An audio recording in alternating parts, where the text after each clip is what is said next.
لله رب العالمين والصلاة والسلام على سيد الأنبياء والمرسلين أما بعد فأعوذ بالله من الشيطان الرجيم بسم الله الرحمن الرحيم ألا إن أولياء الله لا خوف عليهم ولا هم يحزنون صدق الله العظيم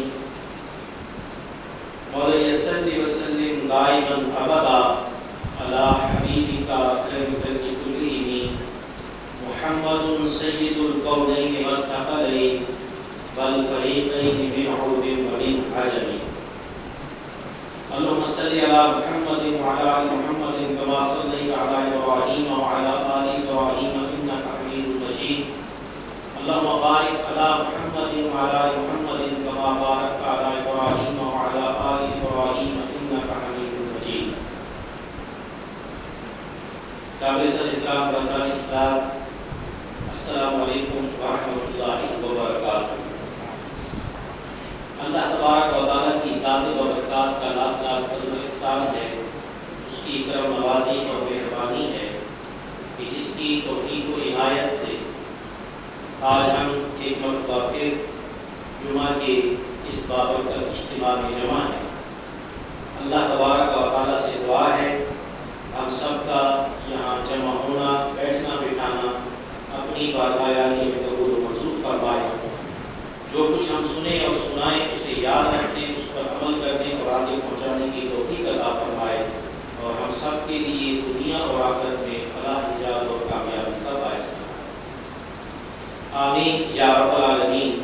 حاضرین گرامی، کل ہمارا سلسلہ مناقب جاری و ساری ہے اور اس کے اب الحمدللہ تعالی بس 2 ٹاپک ہیں، عنوانات ہیں جو باقی رہ گئے.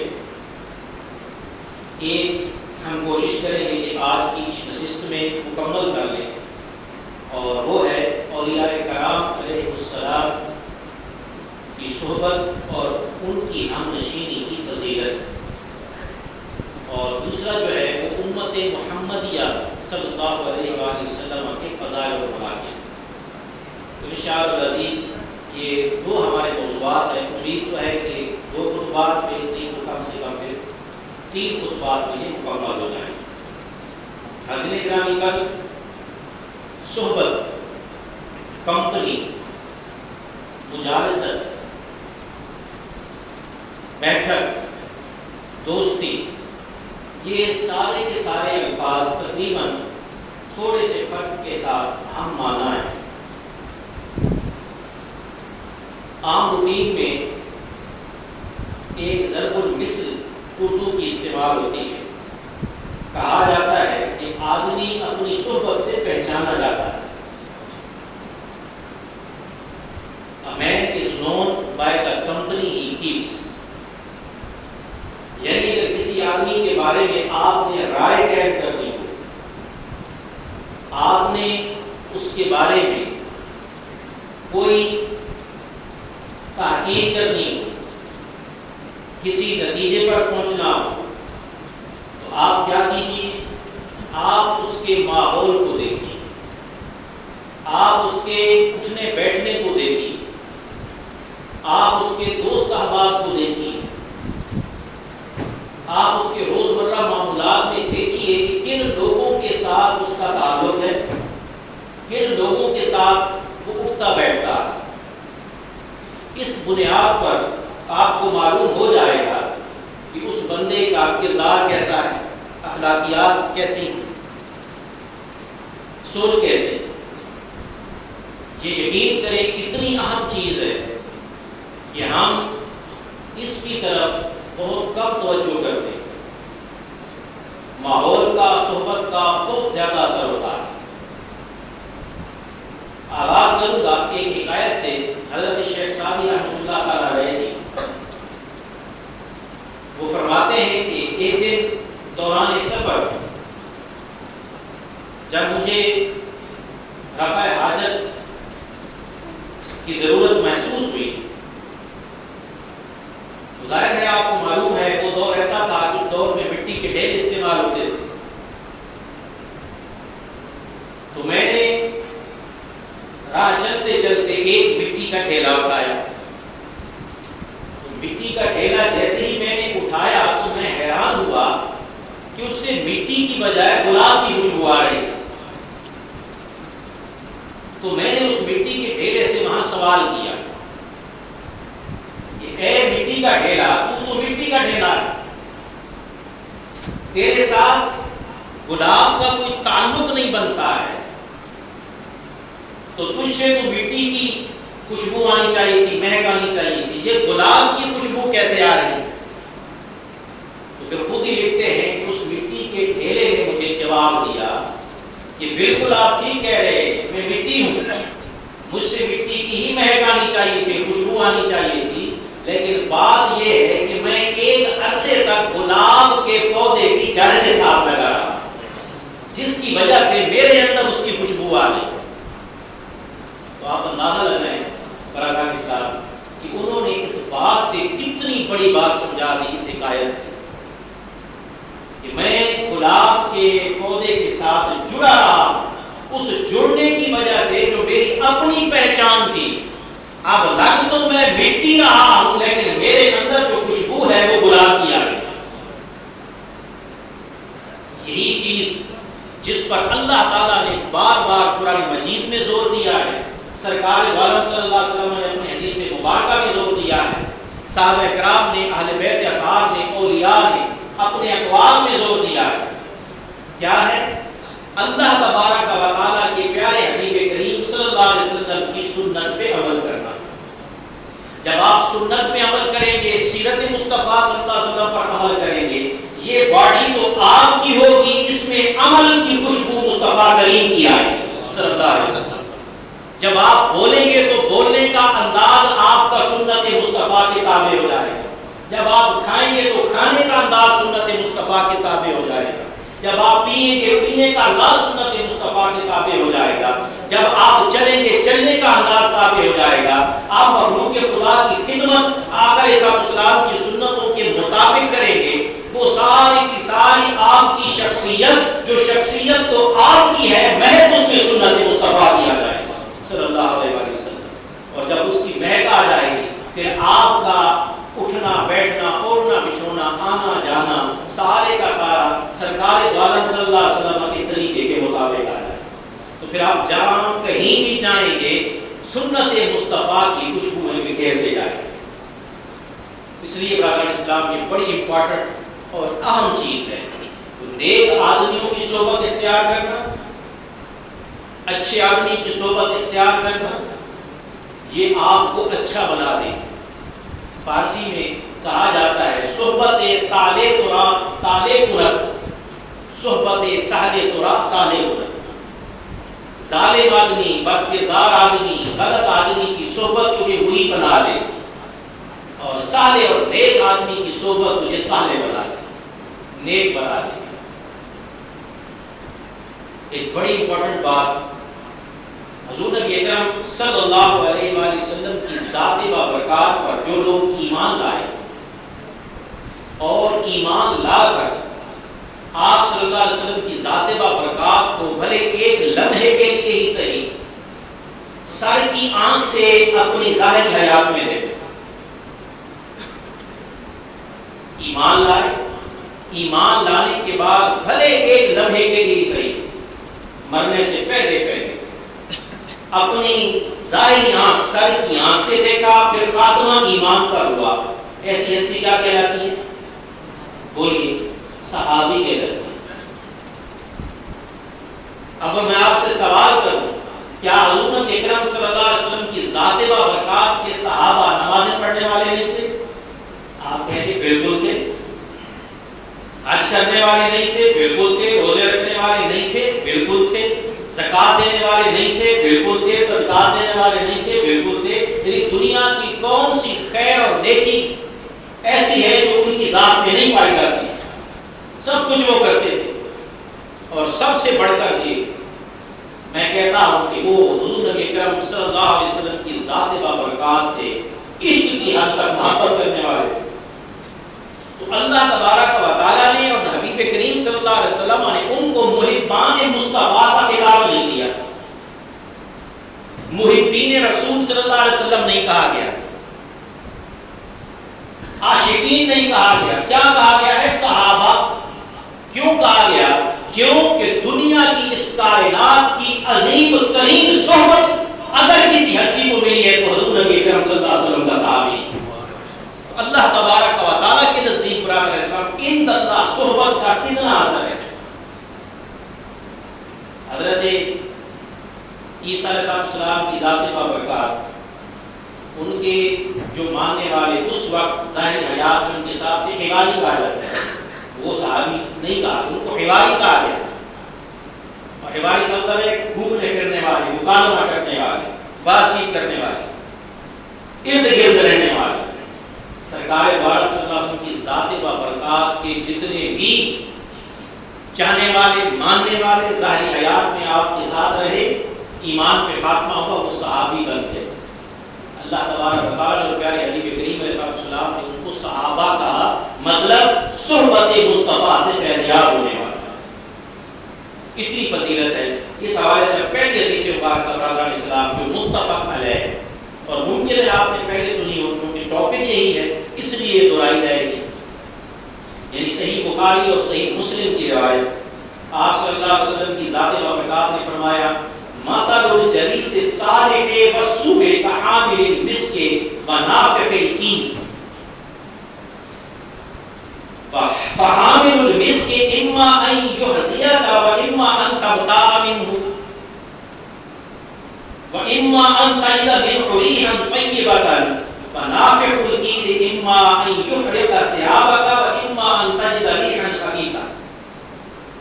آپ نے فرمایا اچھی اور بری صحبت کی مثال تمہیں دیتا، اچھے اور برے دوست کی مثال دیتا، اچھے اور برے صاحب کی مثال دیتا۔ اس طرح سے مثال ہے کہ کوئی مشک والا ہو اور دوسرا کوئی بھٹی پھونکنے والا۔ ایک کے پاس مشک ہو، مسک خوشبو جو ہوتی ہے، عطر کہنے کا، وہ ہو، اور دوسرا جو لوہا جیسے لوہا گرم کرنے کے لیے بھٹی پھونکتا ہے وہ ہو۔ فرمایا کیونکہ جو مشک والا ہے وہ یا تو تمہیں تھوڑی بہت خوشبو تحفہ دے دے گا، اگر آپ کا اس کے ساتھ تعلق ہے، آپ کا اس کے ساتھ اٹھنا بیٹھنا ہے، صحبت کا تعلق ہے، تو خوشبو والا آپ کو وہ صحبت خوشبو جو ہے وہ تحفہ دے دے گا۔ فرمایا یا پھر تم اس کو خرید لو، یا وہ تحفہ دے گا یا اس کو خرید لو گے۔ فرمایا نہ تحفہ دے نہ خریدو، لیکن اس کے پاس بیٹھنے سے کم خوشبو تو تمہیں آ ہی جائے گی، خوشبو تم سونگھ ہی لو گے۔ یہ اچھے ساتھی کی مثال ہے، اچھی صحبت کی مثال۔ اور فرمایا رہا بھٹی والا، لوہار لوہے کا کام کرنے والا، فرمایا اس کی بھٹی کی آگ یا تو تمہارے کپڑے جلا دے گی، پاس بیٹھو گے چنگاریاں اس سے اڑے گی، یا تو تمہارے کپڑے جلا دے گی، وگرنہ تمہیں اس کی بدبو ضرور پہنچے گی۔ سبحان اللہ۔ میں کہتا ہوں کہ اس سے بڑھ کر کوئی مثال اچھی اور بری صحبت کے سمجھانے کی وہ ہی نہیں سکتی۔ آپ دیکھیے ابھی آپ بیٹھے ہوئے، کوئی دوست خوشبو لگا کے آیا ہوا آپ کے ساتھ بیٹھا ہوا، خوشبو آ رہی، اور معذرت کے ساتھ کوئی غسل کر کے نہیں آیا، نہا کے نہیں آیا، پسینے والا آ کے ساتھ بیٹھے کہ پسینے نہیں سمیٹ آئے، اسی سے آپ سمجھیے صحبت۔ ایمان والو، یہاں آپ کی آخرت کا مسئلہ ہے، دنیا میں آپ کو اپنی آخرت سنوارنا ہے، اس کے لیے کام کرنا ہے۔ آپ کے ایمان کا مسئلہ ہے، جو حقیقی متاع ہے، حقیقی ذات ہے، حقیقی سامان ہے آپ کا، تو آپ اپنے آپ پہ غور کیجیے، ارد گرد دیکھیے، کیا آپ ایسی صحبت میں تو نہیں ہیں کہ دنیا کی عارضی اور فانی لذت کی خاطر آپ اپنی قبر کو اور اپنی قیامت اور آخرت کو بھول رہے ہیں؟ ایسے لوگوں کے ساتھ، ایسے بندوں کے ساتھ تو آپ نہیں بیٹھ رہے کہ جن کی بھٹی سے آپ کو چنگاریاں اڑ کے خراب کرے، نہیں تو ان کی سمیل آئے گی، بدبو آئے گی۔ پلیز اپنی اصلاح کیجیے، غور کیجیے، یہ نیک اچھے صحبت والے کے ساتھ بیٹھیے۔ حضرت شاہ شمس تبریز رحمۃ اللہ تعالی علیہ کے عظیم مرید حضرت مولانا جلال الدین رومی رحمۃ اللہ تعالی، وہ اسی حدیث مبارکہ کی تشریح فرماتے ہیں. مثلا آپ پڑھیے اگر تو مثلا میں وہ کہتے ہیں کہ جو اللہ والے نیک لوگ ہوتے ہیں ان کی صحبت میں جا کے بیٹھا کر، اور اگر تجھے کچھ سمجھ میں نہ آئے، وہ زبان ایسی بول رہے ہو کہ تیرے پلے کچھ نہیں پڑ رہا، تو بس ان کو دیکھتا رہا کر، اس سے بھی تجھے فائدہ ہوگا. کیونکہ بعض اوقات ایسا ہوتا ہے کہ بندہ خوشبو والے کے پاس جاتا ہے تو خوشبو تو آ رہی ہوتی ہے، بندے کا اپنا ناک زکام کی وجہ سے بند ہوتا ہے. کتنی پیاری مثال سمجھائی. تو ان کی خوشبو کا انکار نہ کرنا، اپنی بیماری پہ توجہ دینا کہ کہیں تمہاری ناک جو ہے وہ زکام کی وجہ سے بند ہو گئی اور خوشبو نہیں آ رہی. برادران اسلام جب دنیا میں پڑے رہیں گے، ماحول ہی دنیا کا ہر طرف سے دنیا دنیا دنیا ہو رہی ہے، جیسے کہ پچھلے جمعہ میں نے عرض کیا، سوار کر لیا اپنے اوپر، تو پھر دینداری یا روحانیت اس کی طرف جب آپ آئیں گے، آپ کو شروع میں کچھ بھی نہیں ملے گا. کیوں کہ وہ اتنا زنگ چڑھ چکا ہے کہ اس کے اترنے میں اب وقت لگے. بہت ہی پیاری حدیث مبارکہ ہے اور یہ کئی موقع پر بارہا میں بیان کر چکا ہوں. آج میں اس کو مختصراً بیان کروں گا، نوری طویل جو ہے اس کی طرف صرف اشارہ کروں گا. اور یہ حدیث مبارکہ پہلی حدیث مبارکہ کی طرح اور وضاحت کرتی ہے. اس کو بخاری نے بھی بیان کیا ہے، مسلم نے بھی بیان کیا. تو وہاں حضرت اکرم صلی اللہ علیہ وسلم کی ذات بابرکات نے جلیس کا لفظ استعمال کیا، اور جلیس مجلس اسی سے نکلا ہے، جلسہ اسی سے نکلا ہے، بیٹھ جانا، ساتھ بیٹھنا. اب اس حدیث مبارکہ میں بھی آپ صلی اللہ علیہ وسلم نے جلیس کا لفظ استعمال کیا. پوری کی پوری حدیث مبارکہ کچھ یوں ہے کہ جو لوگ اللہ تبارک و تعالیٰ کی ذات بابرکات کے ساتھ لو لگاتے ہیں، اس کے ذکر کی محفل سجاتے ہیں، اس کے نبی کریم صلی اللہ علیہ وسلم کی سیرت و کردار کی محفل سجاتے ہیں، آپ صلی اللہ علیہ وسلم کی ذات و صفات بیان کرنے کی محفل سجاتے ہیں، ایسی محافل اللہ تبارک و تعالیٰ کی ذات بابرکات کی طرف سے اتنی پسندیدہ ہے کہ خاص قسم کے فرشتوں کی ایک مکمل فوج، فرشتوں کا ایک گروہ اسی کام کے لیے لگا ہوا ہے کہ وہ دنیا میں جہاں کہیں بھی اس قسم کی محفل ہو رہی ہوتی ہے وہاں جا کے اس محفل میں شامل ہوتے ہیں. تو حدیث مبارکہ میں ہے کہ وہ جب محفل ملتی ہے کسی وہ ٹولیوں کو چکر لگانے والوں کو تو دوسروں کو بھی بلا لیتے ہیں. جب بلا لیتے ہیں تو سارے کے سارے فرشتے اس محفل کے اوپر زمین سے لے کر آسمان تک سایہ کر دیتے ہیں، اور جب تک محفل ختم نہیں ہوتی اس کے اوپر سایہ برقرار رہتا ہے. جب محفل ختم ہو جاتی ہے پھر وہ اللہ تعالیٰ کی بارگاہ میں جاتی ہے. تو اللہ تبارک و تعالیٰ ان سے سوال کرتا ہے، پوچھتا ہے ان بندوں کے بارے میں. جب سوال کرتا ہے اور پوچھتا ہے، حالانکہ وہ جانتا ہے، تو فرشتوں سے کہتا ہے کہ میرے بندے کیا کہتے ہیں. میں تفصیل میں نہیں جاؤں گا، ایک ایک نقطہ بیان نہیں کروں گا، صرف حدیث مبارکہ آخر میں جو لفظ جہاں سے یہ بات صحبت والی ثابت ہوگی اس کو انشاءاللہ تھوڑا وضاحت سے عرض کروں گا. بہت کہتے ہیں مولانا وہ تیری تعریف بیان کر رہے تھے، بزرگی بیان کر رہے تھے، بڑائی بیان کرتے تھے. تو فرشتوں سے وہ پوچھے گا کیا انہوں نے مجھے دیکھا؟ رب تعالیٰ پوچھے گا تو فرشتے عرض کریں گے نہیں باری تعالیٰ نہیں دیکھا. فرمایا اگر مجھے دیکھ لیں تو ان کی حالت کیا ہو؟ فرمایا پھر تو ہر وقت باری تعالیٰ تیری ہی عبادت کرتے رہے، تیرا دیدار ہو جائے، بہت زیادہ عبادت کریں، تیری بزرگی بیان کریں، تیری تسبیح کریں. رب تعالیٰ فرمائے گا اچھا وہ مجھ سے مانتے کیا تھے؟ باری تعالیٰ وہ تجھ سے جنت مانگتے، کیا جنت کو انہوں نے دیکھا ہے؟ فرشتے کہتے ہیں کہ نہیں باری تعالیٰ نہیں دیکھا. فرمایا اگر دیکھ لیں تو ان کا حال کیا ہو؟ تو فرشتے کہے کہ مولا اگر دیکھ لیں تو پھر بہت زیادہ لالچ کریں جنت کا، بہت زیادہ طلب کریں، بہت زیادہ رغبت کریں. پھر اللہ فرماتا ہے کس چیز سے پناہ مانگ رہے تھے؟ عرض کرتے ہیں فرشتے باری تعالیٰ جہنم سے پناہ مانگ رہے تھے. رب تعالیٰ فرمائے گا کیا جہنم کو دیکھا ہے؟ فرشتے عرض کریں گے نہیں باری تعالیٰ نہیں دیکھا. رب تعالیٰ فرمائے گا اگر دیکھ لے تو پھر ان کی حالت کیا ہو؟ فرشتے عرض کریں گے یا باری تعالیٰ پھر تو جہنم سے ڈرنا ان کا بہت زیادہ ہو جائے، وہ جہنم سے دور بھاگنے والے بن جائے. اللہ فرمائے گا اے میرے فرشتوں گواہ رہنا، میں نے ان تمام کو جن کی مجلس سے تم آ رہے ہو بخشش اور مغفرت عطا فرما دی، سب کو جنت کا حقدار بنا دیا.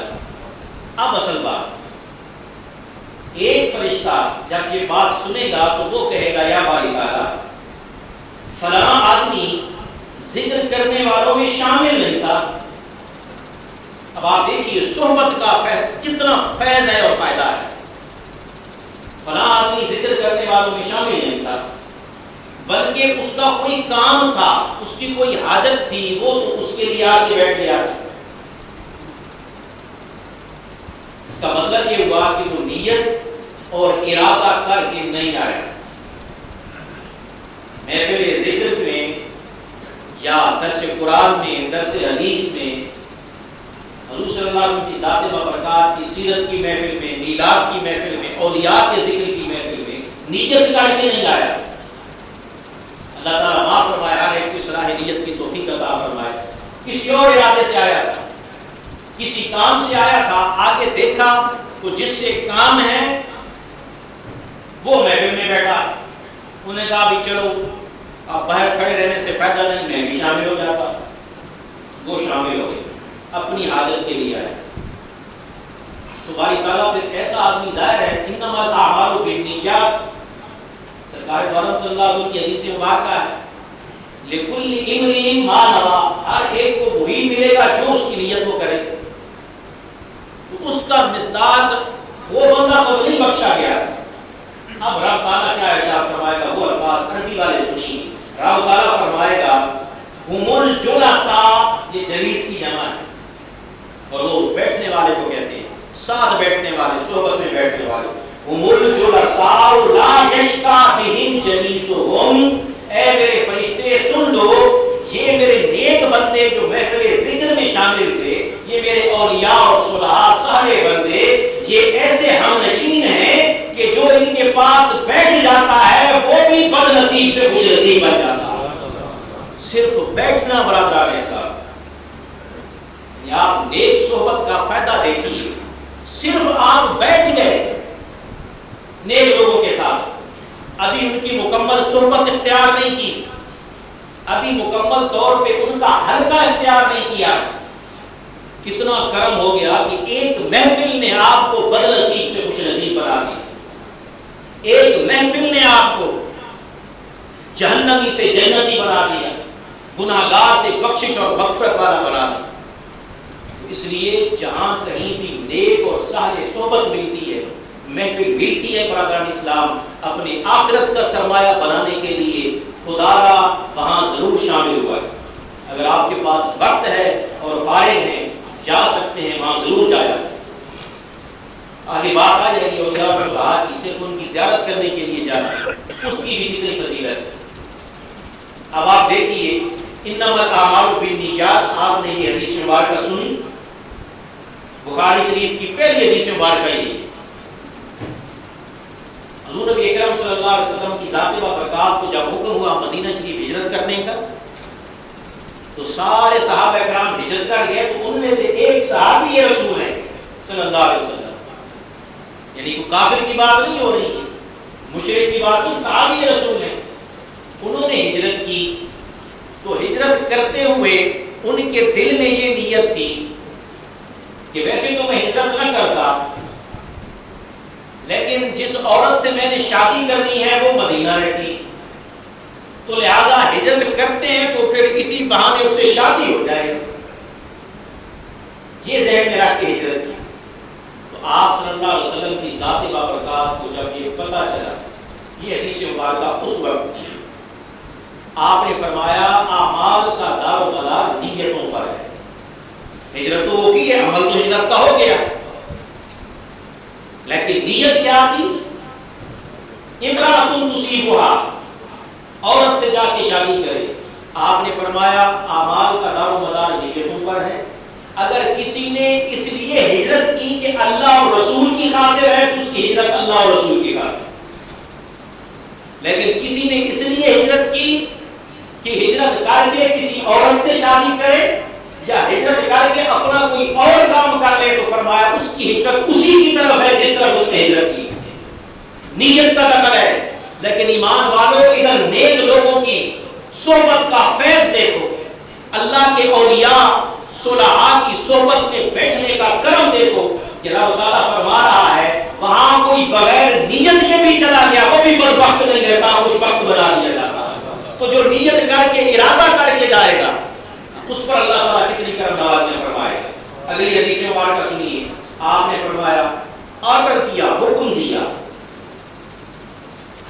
بعض ہمارے دوست یہ سوال بھی کرتے ہیں، ایک مجبوری ہوتی ہے کہ اس کے بغیر چارہ کوئی نہیں، اور ایک ہے کہ مجبوری نہیں ہے، آپ جان بوجھ کر اس طرف جا رہے ہیں۔ دین اسلام کسی بھی انسان کے ساتھ تعلق رکھنے میں کوئی رکاوٹ نہیں بنتا۔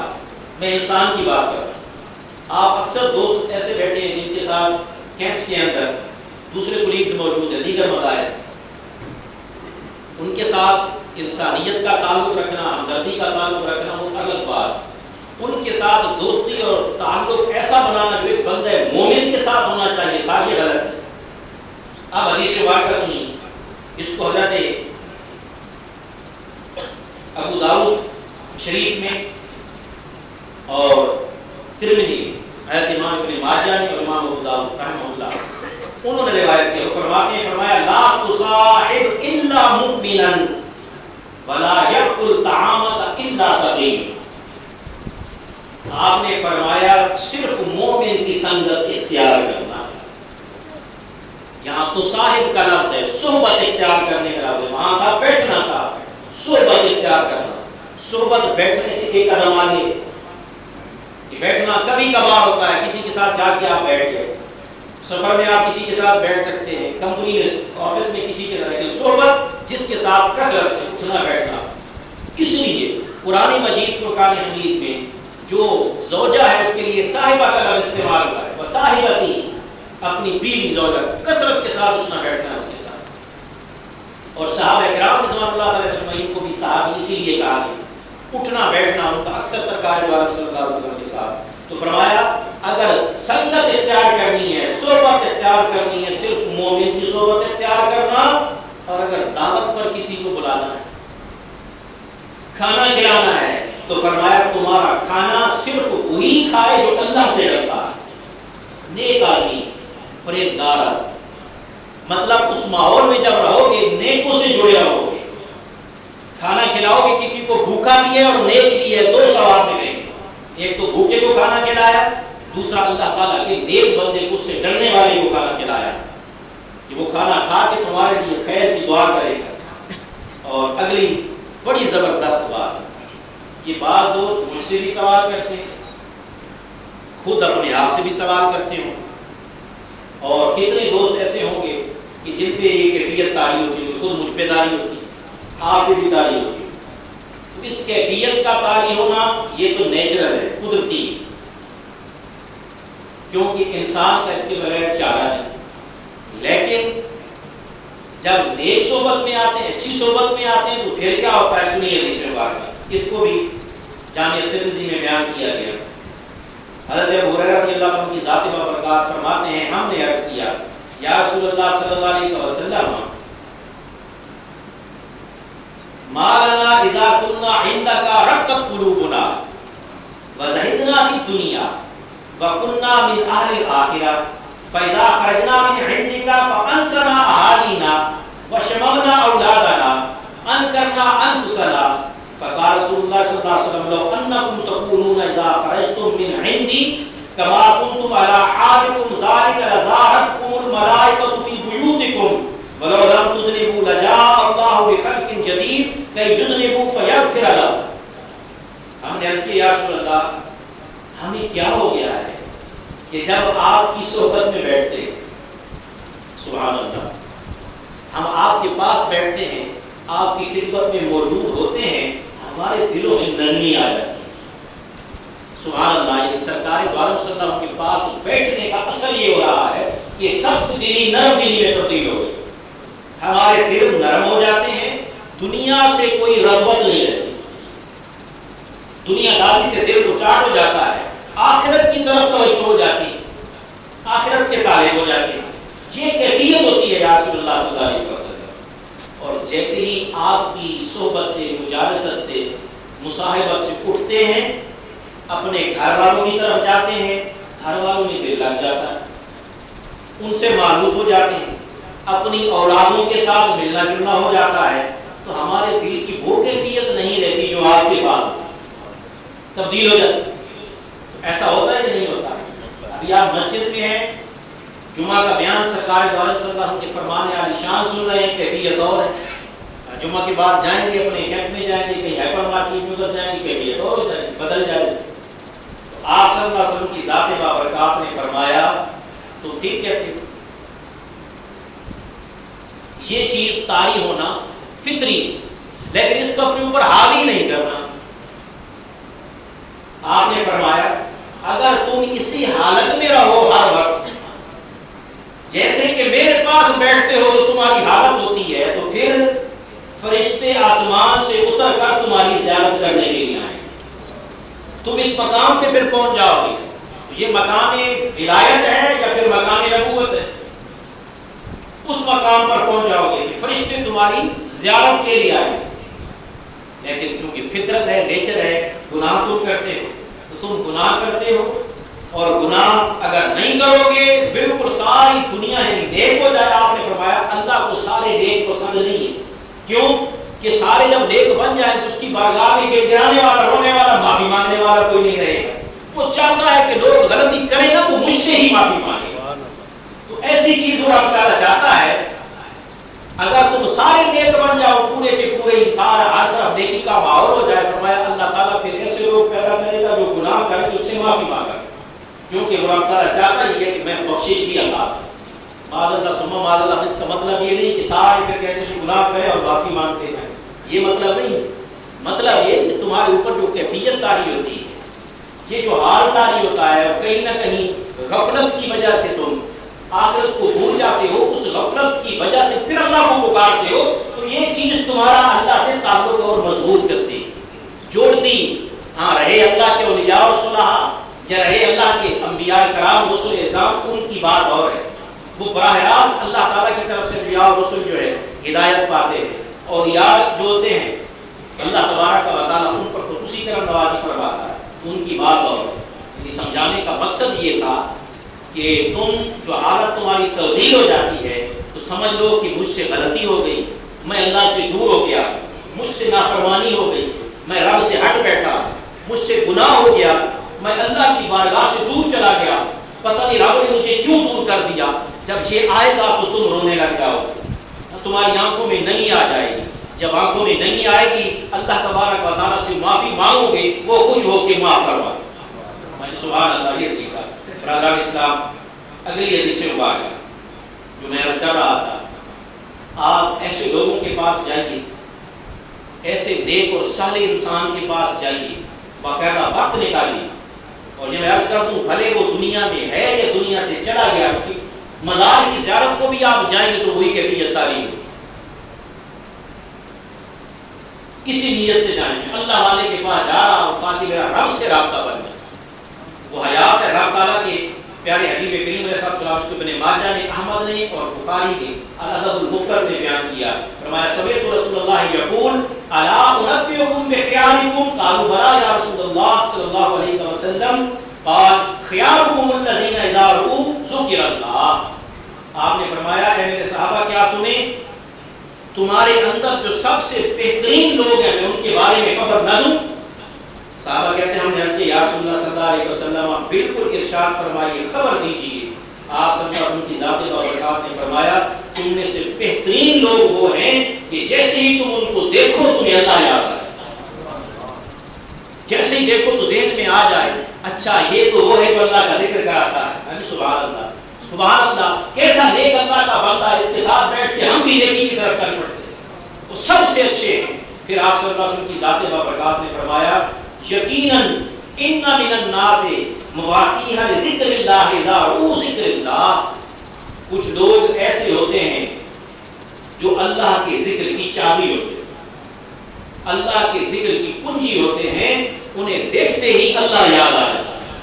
سبحان اللہ. رب کے ساتھ ان کا تعلق ایسا ہوتا ہے اللہ یاد آتا ہے. ایسے لوگ کیسے ہوتے ہیں؟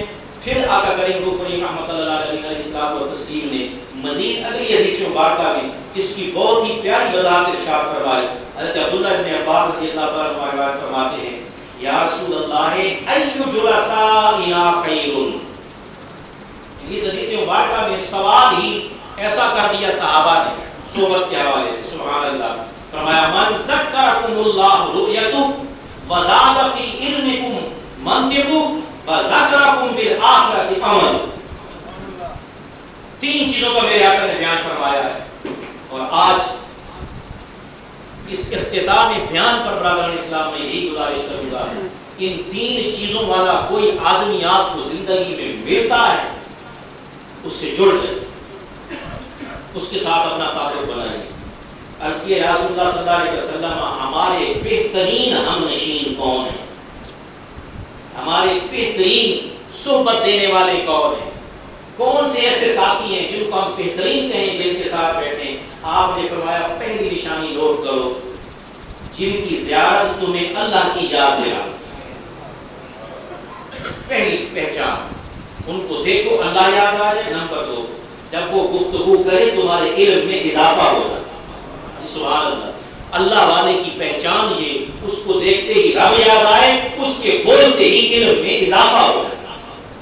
تیسری بات یا رسول اللہ صلی اللہ علیہ وسلم وہ کون سی؟ فرمایا جس کا عمل تمہیں آخرت کی یاد دلا. سبحان اللہ.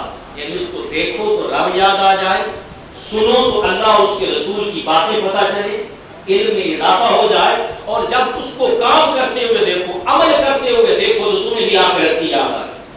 یہ آخرت کا عمل نہیں چھوڑتا, میں کیوں چھوڑوں. حاضرین گرامی, کل آج اولیاء اور صلاح اور نیک بندوں کی صحبت کے حوالے سے اور آپ صلی اللہ علیہ وسلم کی ذات و برکات نے فرمایا آخری حدیث مبارکہ احمد اور طبرانی کی روایت, بندہ اسی وقت حقیقت ایمان کو پا سکتا ہے جب وہ اللہ کے لیے لوگوں سے ناراض ہو, اللہ کے لیے راضی. یعنی اس کی رضا اور ناراضگی کا یہ حدیث مبارکہ پہلے بھی بیان کر چکا, مرکز اور محور فقط اللہ کی ذات ہو. فرمایا جب اس نے یہ کام کر لیا, ایمان کی حقیقت کو پا لیا, بے شک میرے احباب یعنی محبوب لوگ اور اولیاء وہ ہیں کہ میرا ذکر کرنے سے وہ یاد آ جائے. یہ رب تعالیٰ فرماتا ہے میرے محبوب اور میرے ولی وہ لوگ ہیں کہ میرا ذکر کرنے سے وہ یاد آ جاتے ہیں, ان کا ذکر کرنے سے میں یاد آ جاتے ہیں. سبحان اللہ. یعنی میرا ذکر ان کا ذکر ہے, ان کا ذکر میرا ذکر ہے. اللہ کے اولیاء کا صلحاء کا کہیں ذکر ہو, اللہ کی شان یاد آ جائے, اللہ کی شان کا ذکر ہو, اس کے اور اولیاء کی شان یاد آ جائے.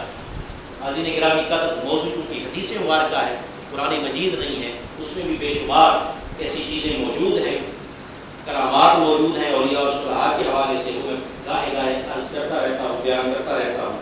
اللہ تبارک و تعالیٰ سے میں دعا کرتا ہوں کہ ہم سب کو صحبت صالحین اپنانے کی توفیق عطا فرمائے. صحبت آپ کے ایمان کی مضبوطی کا باعث ہے, آپ کے اعلیٰ کردار کو بنانے کا باعث ہے, آپ کے اخلاق کو بنانے کا باعث ہے. برادران اسلام, آپ کا امیج جس کو ہم کہتے ہیں, لوگوں کے سامنے امیج بہتر بنانے کا باعث ہے. نیکوں کے ساتھ رہیے, نیکوں کے ساتھ تعلق رکھیے. آپ یقین کیجیے کہ اللہ تبارک و تعالیٰ آپ کی دنیا کی معاملات کو آسان فرما دے گا, اور آپ کی آخرت کو بھی اللہ تبارک و تعالیٰ جنت الفردوس میں جگہ عطا فرما دے گا. اللہ تعالیٰ سے میں دعا کرتا ہوں سب سے پہلے مجھے اور پھر آپ کو اپنے ایسے بندوں کی صحبت عطا فرمائے کہ جن کو دیکھنے سے وہ یاد آ جائے, جن کے بات کرنے سے ہمارے علم میں اضافہ ہو جائے, اور جن کا عمل دیکھ کر ہمیں آخرت کی یاد آ جائے. وآخر دعوانا الحمدللہ.